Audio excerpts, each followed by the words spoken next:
നമ്മൾ ഇന്നലെ ഒരു ബുക്ക് വായിച്ചു തുടങ്ങിയെന്ന് പറഞ്ഞില്ലേ, ഒരു പേജ് വായിച്ചു കേട്ടോ. അപ്പോൾ അതിൽ ഉദ്ദേശം നമുക്ക് കുട്ടികളെ പറ്റിയല്ല കൂടുതലും പറയുന്നത്, പാരൻസിൻ്റെ മെൻ്റൽ ഹെൽത്തിനെ പറ്റിയാണ്. തുടക്കം പറയുന്നത് നമ്മൾ പാരൻസ് ആവുന്നതിന് മുമ്പ് തന്നെ നമുക്ക് കുറേ എക്സ്പെക്റ്റേഷൻസ് ഉണ്ട്.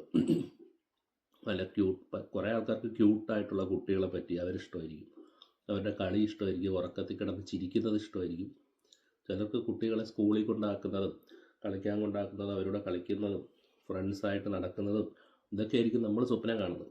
പക്ഷെ നമുക്ക് കുട്ടികളിൽ നിന്ന് കുട്ടി ജനിച്ചു കഴിയുമ്പോഴത്തേക്കും ഇതൊന്നും ആയിരിക്കത്തില്ല കിട്ടുന്നത്.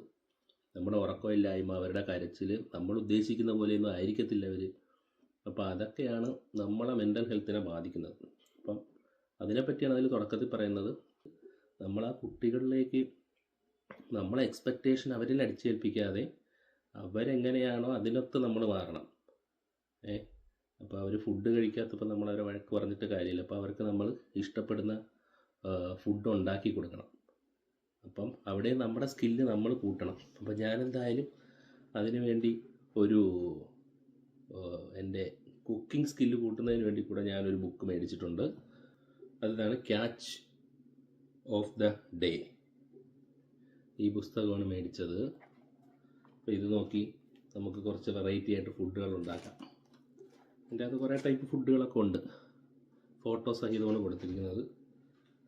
അപ്പം നമ്മൾ ആ സ്കില്ല്, നമ്മളെ നോളജ് വളർത്തിയെടുത്തുകൊണ്ട് നമുക്ക് കുട്ടികളുമായി ഫ്രണ്ട്സ് ആവാൻ ശ്രമിക്കാം. അതാണ് ഇനി ഞാൻ ട്രൈ ചെയ്യാൻ പോകുന്നത്.